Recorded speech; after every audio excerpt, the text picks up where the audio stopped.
જી ભાઈ, શું નામ છે? અમિતસિંહ સોલંકી। શું હતું આ બનાવ?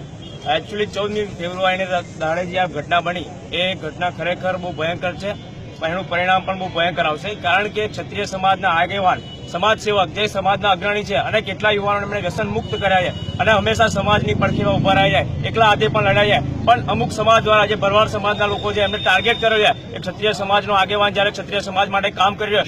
ઘણા યુવાનોનો સપોર્ટ એમને પણ છે। તમે જોઈ શકો છો કે આજે આટલી મોટી સંખ્યામાં યુવાનો કેમ ભેગા થયો, તો વારંવાર અન્યાયો અમારા સમાજ સાથે જ કેમ, આમાં પોલીસની પણ શંકા સેવાઈ રહી છે, કારણ કે વચ્ચે પણ અમારા બાકરોલની અંદર એક ઘટના બની હતી કે જેની અંદર 86 છોકરાઓ અમારા નિર્દોષ કે વ્યસન મુક્તિના પ્રોગ્રામો કરે છે, દારૂના જે અડ્ડાઓ ચાલે છે એની ઉપર અમે જનતા રેડ કરી છે અને સમગ્ર ભૂમાફિયા ચાલતું હોય અને દારૂના જે અડ્ડાઓ ચાલે છે એની ઉપર અમે સ્વતંત્ર રીતે કાર્યવાહી કરી અને જે કાર્યવાહીને અનુસરીને અમને ટાર્ગેટ કર્યા છે આ લોકોએ, એમાં પોલીસની પણ અમારે શંકા દેખાઈ રહી છે અને થોડો ઘણો પોલિટિકલ પણ આ લોકોને સપોર્ટ હોય તો ધોરા દાડે જયારે આવી ઘટના બનતી હોય તો સ્વાભાવિક તમે સમજી શકો છો કે અમારા રાજકારણનો પણ સાથ છે અને હશે, કદાચ હું એવું માની રહ્યો છું। પણ જો હવે આગામી ધોરણમાં કાયદા દ્વારા કે સરકાર દ્વારા જો આવા લુખ્ખા તત્વો, અસામાજિક તત્વો જોડે પગલાં લેવાની આવે તો અમારો સમગ્ર ક્ષત્રિય સમાજ, ખાસ કરીને અમારો યુવાનો એક રોષની લાગણી પેદા થઈ છે અને આજે મોટી સંખ્યામાં, આનાથી પણ બમણી સંખ્યામાં, 10 ગણી સંખ્યામાં અમે યુવાનો ભેગા થઈશું અને પોતાનો કામ ધંધો છોડીને પણ અમારા સમાજના ન્યાય માટે લડીશું। આવા સમાજના અગ્રણી વિશે જો અમારા સમાજના અગ્રણીને આવો ન્યાય થતો હોય તો અમારો ક્ષત્રિય સમાજનો કોઈ પણ યુવાન આ સહન નહીં કરી શકે।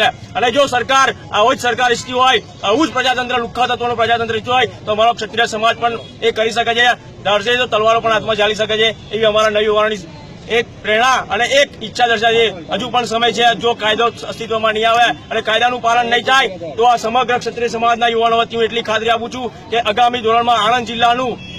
જે પ્રજાતંત્ર છે એ ખોરવાઈ જશે અને કાયદા અને કાનૂની વ્યવસ્થા ખોરવાઈ જશે, એવી હું ખાતરી આપું છું। જય માતાજી, જય સોમનાથ।